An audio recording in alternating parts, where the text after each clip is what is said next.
All right, so since we all have a pretty good base knowledge, we can skip over our definition of economics, even our definition of scarcity. But some of the key words that we are going to want to talk about is specialization. So what does it mean when we talk about specialization? Specialization is when workers or firms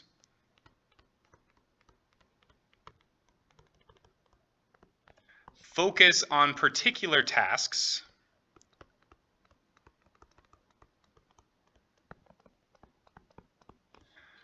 for which they are well suited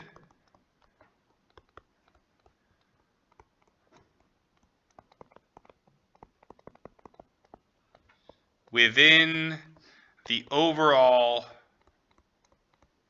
production process.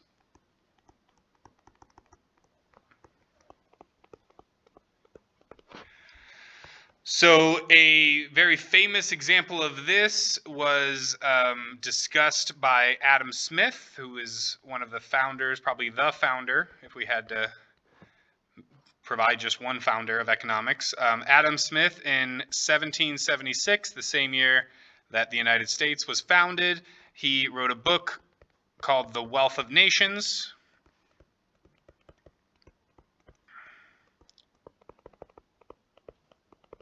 where not only did he talk about and kind of reset the priorities of that in terms of how governments and how people thought a successful company or a successful country should look, right? Which is thus the name of the book, The Wealth of Nations.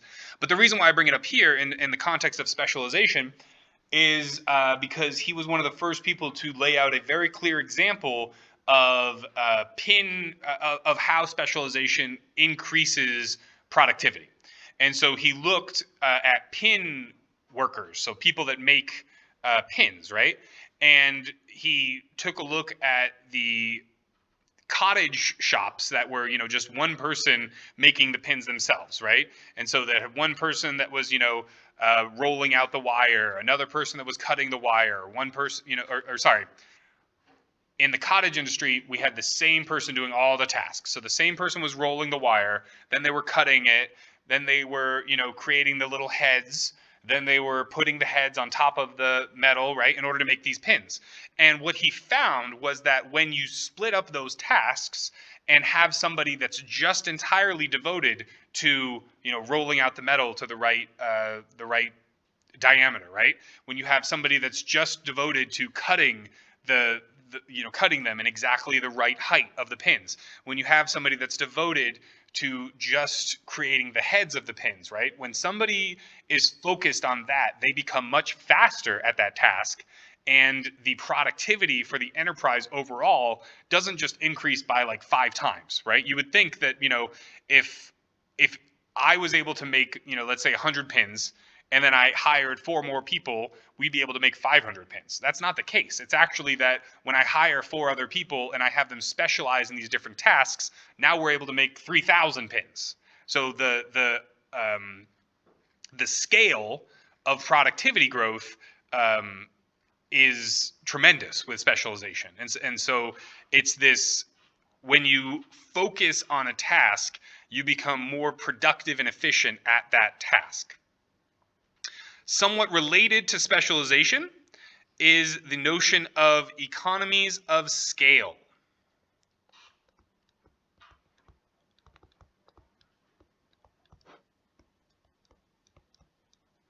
So economies of scale, we see these most typically in .com businesses, right? There's a high fixed cost to develop the software, right? There might be a high fixed cost to spin up the servers or whatever, but then it's a very small marginal cost going forward. So every new user that you add to, Facebook or Instagram or LinkedIn or whatever the case may be, is going to generate way more revenue than it takes to, pay for the server space, pay for the bandwidth for that user, right? And so these economies of scale mean that as the level of production increases,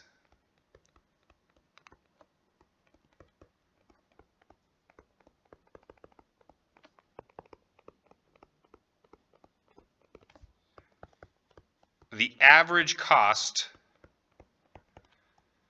of producing each additional unit, sorry, not each additional unit, just each unit, each individual unit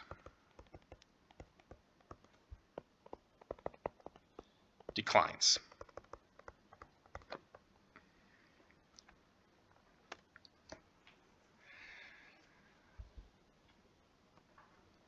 So when we talk about economics, right, we're talking about, this management of limited resources, and we're trying to really maximize the well-being of all of the people, right? And we're not just trying to maximize the people that have jobs. It's about all of the people with jobs, without jobs, those with low incomes, and those with higher incomes. When we're talking about economics, we can split it into a microeconomic dimension and a macroeconomic dimension. Microeconomics is focused on the actions of individual agents.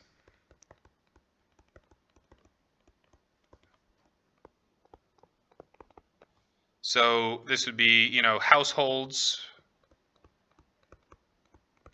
workers, businesses. While macroeconomics looks at broad issues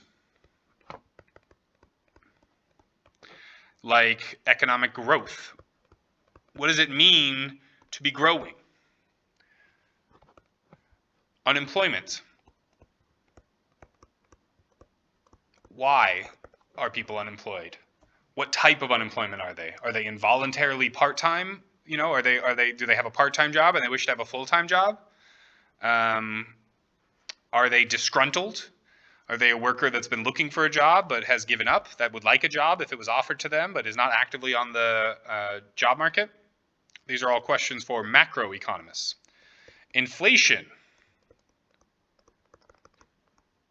Why does the price of food keep getting more expensive?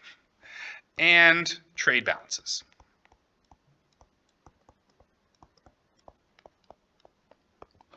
So a lot of the products that we purchase are not produced in the United States.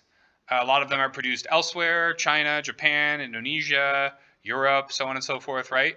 A lot of the products that we produce are not ultimately consumed in the United States. We sell those internationally.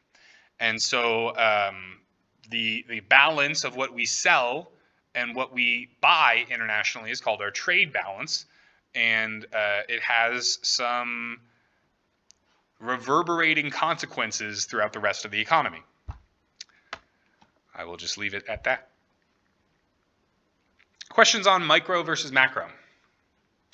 So again, if we go back to our pond analogy or our lake analogy, micro would be looking at the individual fish or the individual algae that's in the pond. Macro would be looking at, what's the health of the pond? What's the overall oxygenation rate of the water? What's going on the floor of the pond, and how does that relate to the amount of sunlight that's getting through, so on and so forth, right?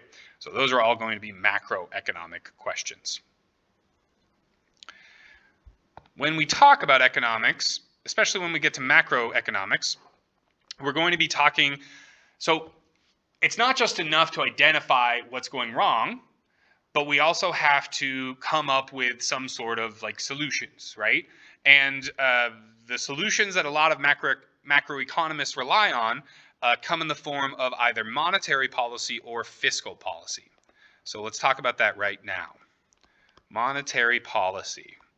I know it's first day and we're already getting into the jargony stuff, right? Monetary policy. I'm falling asleep already. But these are the policies that involve altering, so increasing or decreasing, the interest rates. Now, why do we care about these interest rates? Well, the interest rates are going to impact borrowing.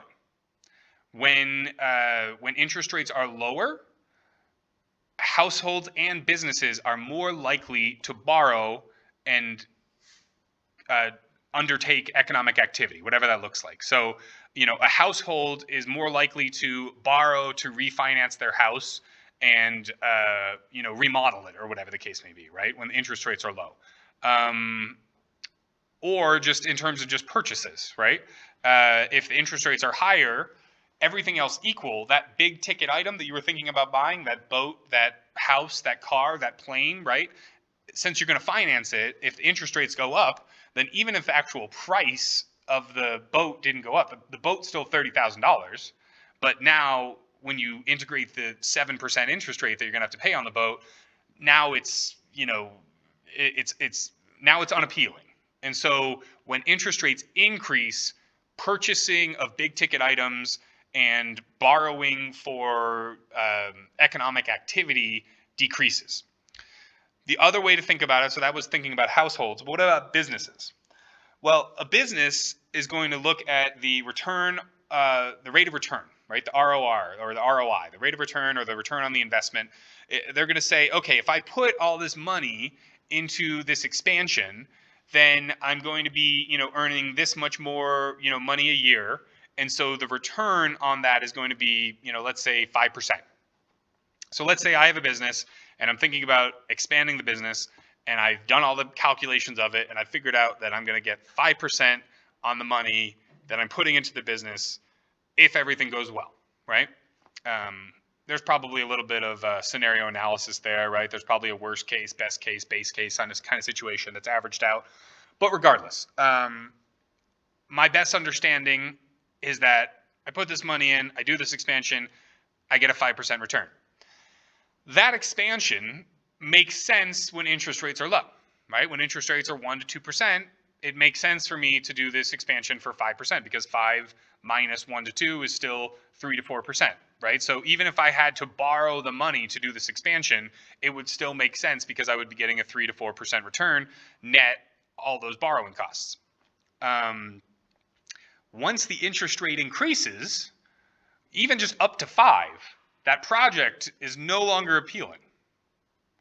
That same project that I was going to pull the trigger on and I was going to go ahead and do the expansion, right? I'm not going to do anymore because why? Because I could take that money and put it in the market and get 5% pretty much risk-free. I won't have to do anything about it.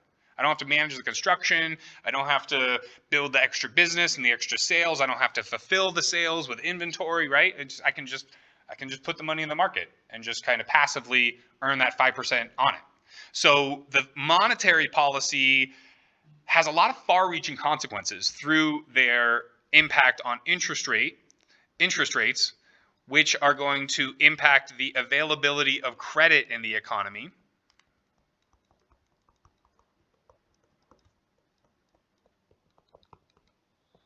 which in turn is going to impact the extent of borrowing.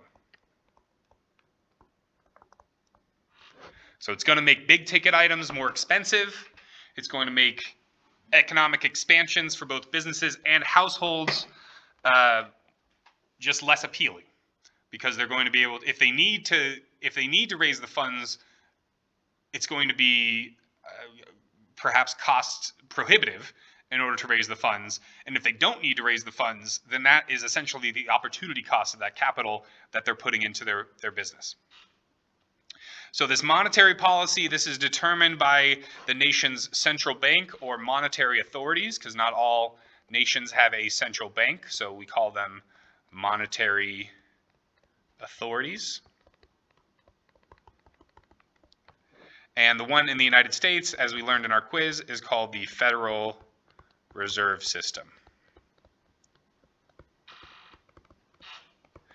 which in and of itself is somewhat of a controversial system because it is a bunch of bureaucrats.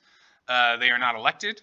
They are the heads of it are appointed by Congress, and then the rest of them are hired from those appointees. And they are loosely accountable to Congress. So every once in a while, you'll see them get pulled in front of Congress, and Congress will ask them questions. But it's pretty toothless, right? There's like there hasn't been any kind of consequence, in terms of being fired or whatever the case may be. for people in the Federal Reserve System for a long time. But there's a good reason for that. If the Federal Reserve System was part of our political system, if it was like a, a, a subcommittee of Congress, or heaven forbid, if it was within the powers of the executive office, then the fear would be, and I mean, we have seen this in other places. For instance, India, Modi, the Prime Minister of India, has been doing all sorts of this. We fear that there would be too much political pressure on the monetary policy, and that these politicians would essentially juice the economy to boost their numbers. Because, I mean, especially with the presidential election, right? Like, what's the greatest indicator of whether an incumbent president is going to be reelected? It's the economy. If the economy is doing great, pretty much 90-something% chance you're going to get reelected, right? Like, it's about the economy. And so if we gave these powers, these monetary policy powers, to those politicians, we worry that they would abuse them for short-term gains and end up leaving the country as a whole in a worse off position. So the lack of accountability is the flip side of the lack of politicization of the Federal Reserve System. You guys are way too young for this, but I came up in economics, and the whole reason why I'm an economist was because of the 2008 financial crisis. And during that time, there started a movement by the politician Ron Paul, who's a libertarian guy, called End the Fed, which I think is still kind of going strong today. But it just shows how divisive the Federal Reserve is. That there's literally like a political movement, and they've got T-shirts, and it's like there's a website, there's a whole thing, there's a book. Yeah, that's monetary policy. That's our Federal Reserve System. Questions about that? I know that was an epic rant, and we'll get to that. We'll get to this in more detail once we get to that chapter. So this is kind of just supposed to be like a nice, intro. Probably shouldn't go into such detail, but can't help myself. No questions? Cool. All right. Fiscal policy. This is the highly politicized stuff, right? This is the stuff that Congress is responsible for. So these are the economic policies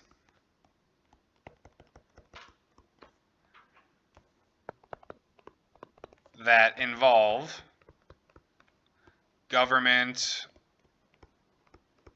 spending and taxes.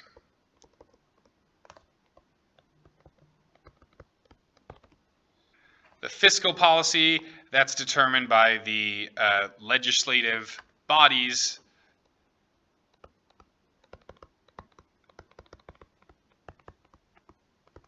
So, the House of Lords, House of Commons in Britain, right? But here it would be just Congress, House of Representatives, and the Senate. Fiscal policy is interesting because, so I kind of misspoke when I said that this is the politicized stuff. Some of it is. Some of it is just happens, right? Like some of it doesn't need to be approved by Congress every year. Some of it just exists, right? So, we talk about autonomous fiscal policies, right? That don't need any sort of approval or anything like that. The ones that come to mind are, Social Security, Medicare, Medicaid, unemployment. So all of those things, they happen, right? Congress doesn't need to go, oh yeah, you're right, we need to, pay unemployment benefits to people, right? It's just, you pay into the system, and then you're able to draw on it if you ever need to. So some of it is discretionary, some of it is autonomous. Again, we'll get to all this in more detail when we get to those chapters, and we'll even be able to graph what's going on in those chapters and look at how fiscal and monetary policy is going to impact the economy writ large. All right. Let's zoom out a little bit and just talk about how economists use theories and models to understand issues.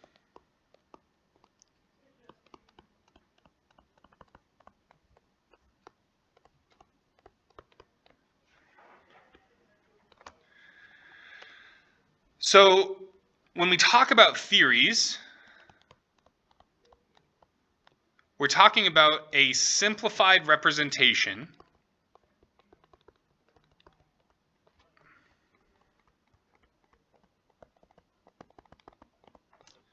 of how two or more variables interact with each other.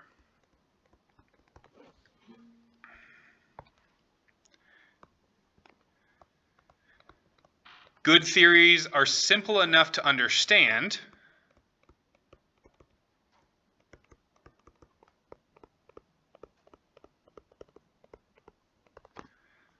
while also retaining the complexity sufficient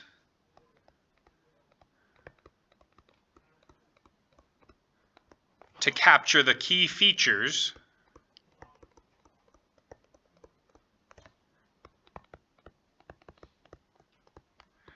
of the object situation you're studying.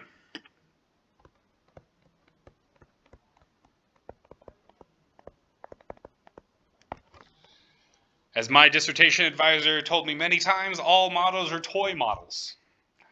All of these models have simplifying elements to them.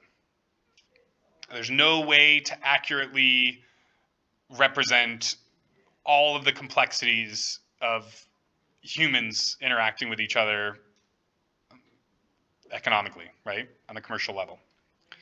So we have to have it simple enough to understand, but complex enough to capture the key features.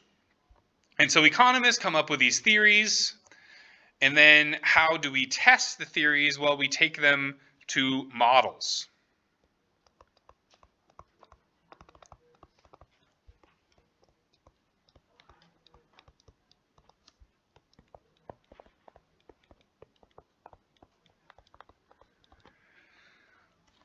But for this course, theories, we're going to use the words interchangeably. We know it's technically not 100% correct, but there's more lost in splitting hairs than just saying these things are, for all intents and purposes, equivalent in our class. And I know you all are at the edge of your seat. You're like, when are we going to learn one of these model theories things? I want to learn one right now. And well, I got good news for you. We are going to learn one. The best way to learn is through an example, right? So we're going to talk about the circular flow diagram. So this is model number 1. I'm not going to label all the models in our class, but just this is a model. Circular flow diagram.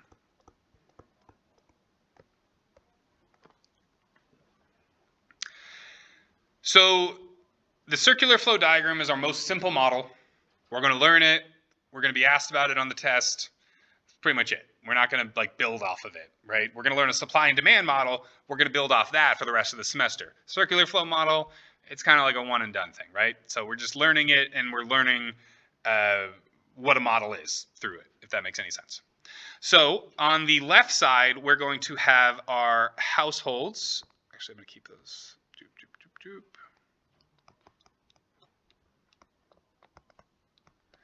And on the right side, we're going to have our firms or our businesses. And so the circular flow talks about how the households are going to be purchasing goods and services from the firms. So the firms are going to be sending households goods and services. The households are going to be paying these firms with money, right?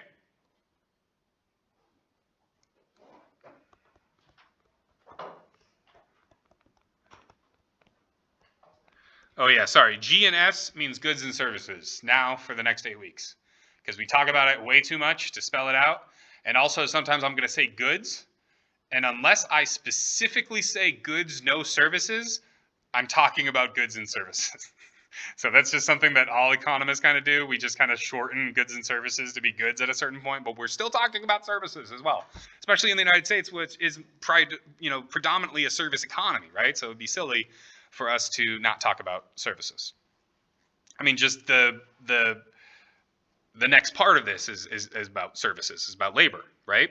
So how do these households get the money to pay for these goods and services? Well, they are going to sell their labor services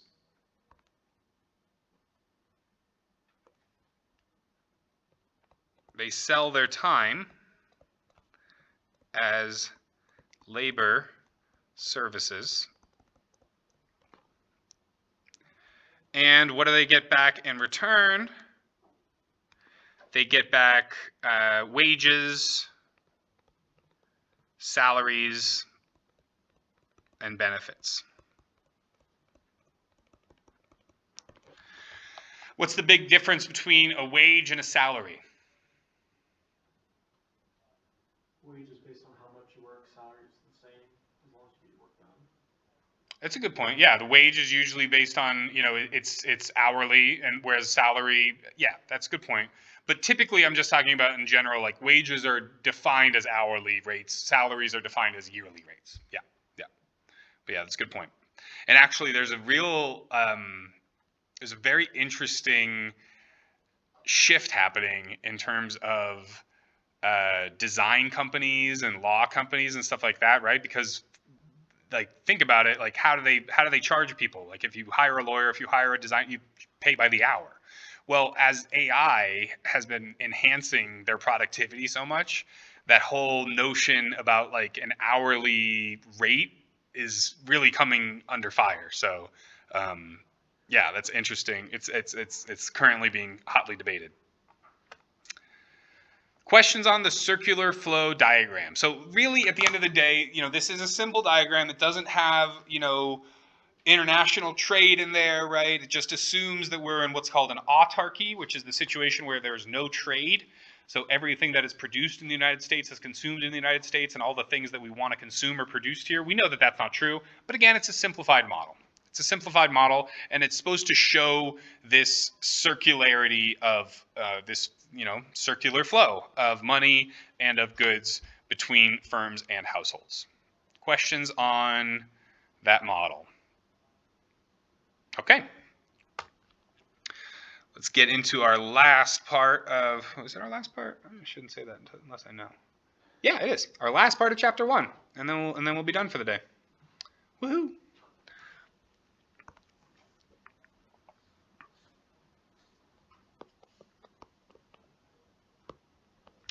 So this is the different types of organization of economic systems.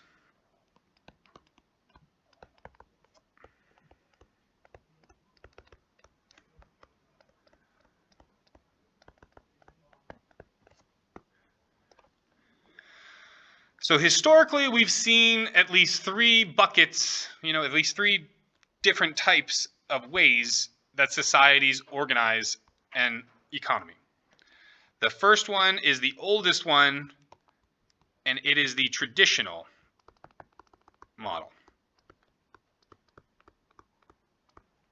Traditional economies are typically ag communities, or ag economies, rather,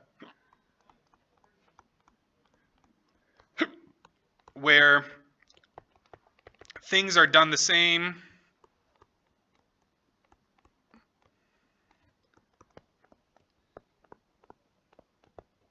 as they have always been done.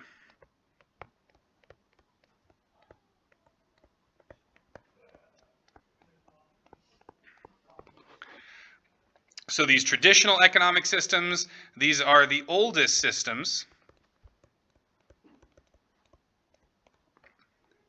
They are still used today in parts of Asia,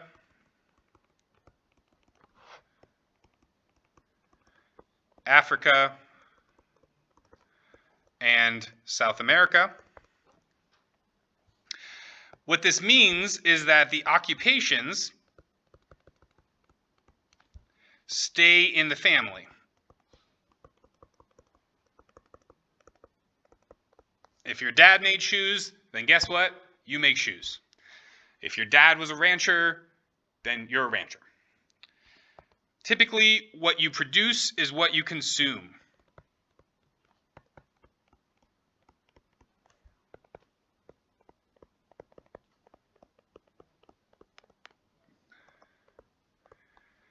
And in these types of systems, there is little to no economic progress or development.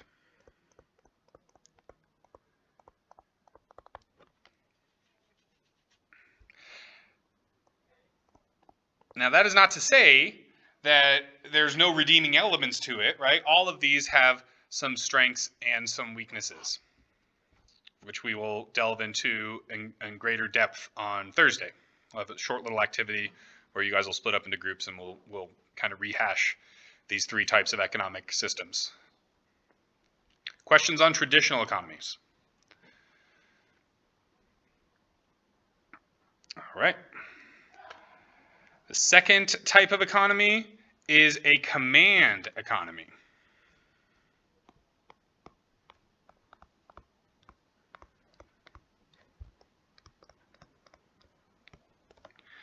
A command economy is where decisions are passed down by a central authority.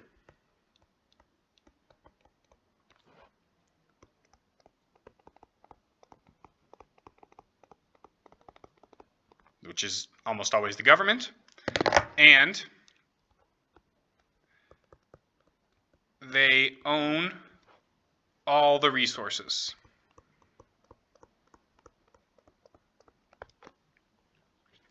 So in a command economy, the government, the central authority, is the one that decides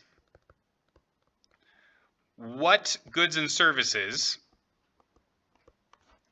will be produced and how much to charge. So both the price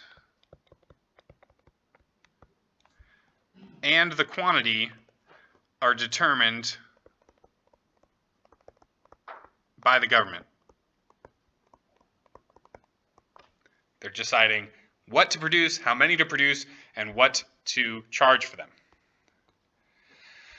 The government in a command economy is very controlling. It's going to decide not just how many to produce, what to charge. It's going to decide how you produce them. What methods of production.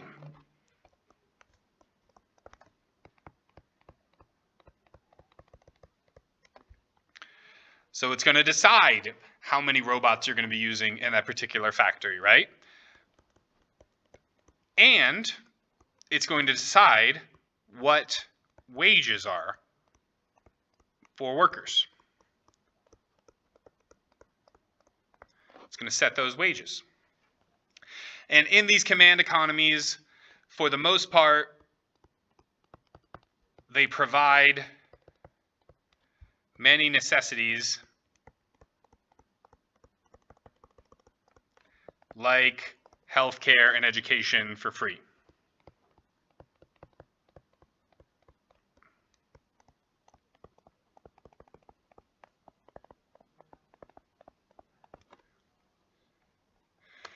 Some examples of command economies in history. Oh, that's too small. Some examples of command economy in history would be ancient Egypt. I really struggle to imagine that they would be able to build the pyramids any other way. Medieval manor life.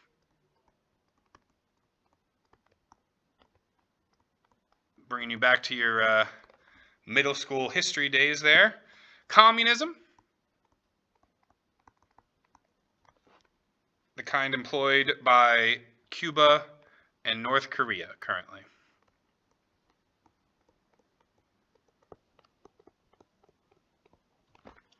North Korea much more so than Cuba.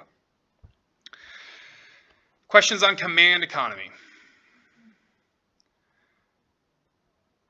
So traditional, we have command, and third, but definitely not least, is our current economy, or the default economy, or the predominant economy, and the economy with which we are currently participating, a market economy. So the main reason why we define these other two economies are so that we can, these other two types of economic organization are so that we can better define and contrast how our current economy works. So a market economy is where economic decisions are decentralized.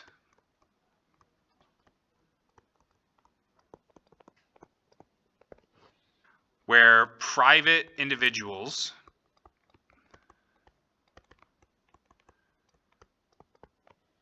own the resources and where businesses supply goods and services based on demand.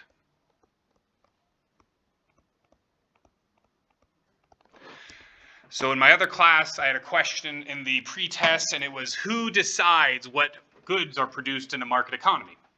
And the answer was the government, the consumers, the firms, and then the answer that was the correct answer was the government, consumers, and firms, right? So it's not just the firms that are deciding based on demand. I mean, they are deciding based on demand, but what is that demand? That's the consumer side of it, right? You know, the whole, if you build it, they will come, you know, field of dreams situation doesn't happen in economics, right? You have to make sure that you actually have a market to sell. You can't just build something, you can't just produce something and just hope that you'll have a market there. So it's the consumers, it's you, and then where does the government step in there, right? The government isn't deciding what to produce. It's not telling these business entities, you know, make shoes, make them have a sole that's this thick, make this many of this size, this many of this size, right?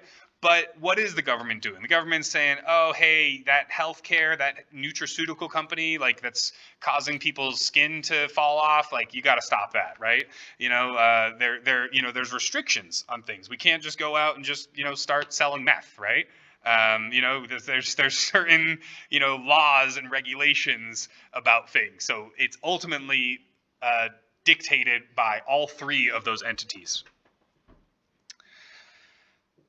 And when we are in a market economy, right, what are we talking about when we say a market? So a market is this amorphous thing that really just means any kind of interaction between buyers and sellers. So, you know, Walmart's a market, Amazon is a market, you know, Facebook Marketplace is a market, obviously, right? It's right there in the name. And when we're in a market system, we're talking about private enterprises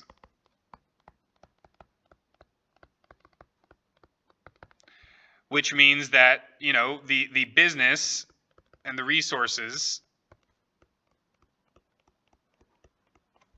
are owned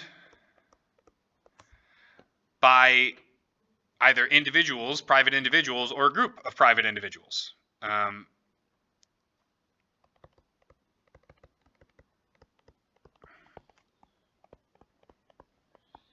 And the mode of production, or the means of production, right? That's chosen and choose, not chosen, choose the means of production.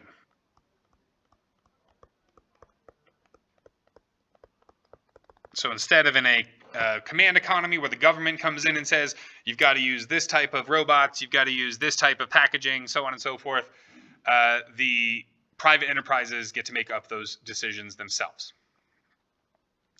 1 minute left. I think I might be able to get through just this last slide, and then we'll pick up from here on Thursday. Actually, no, we're going to pick up right here on Thursday. All right. Have a great day.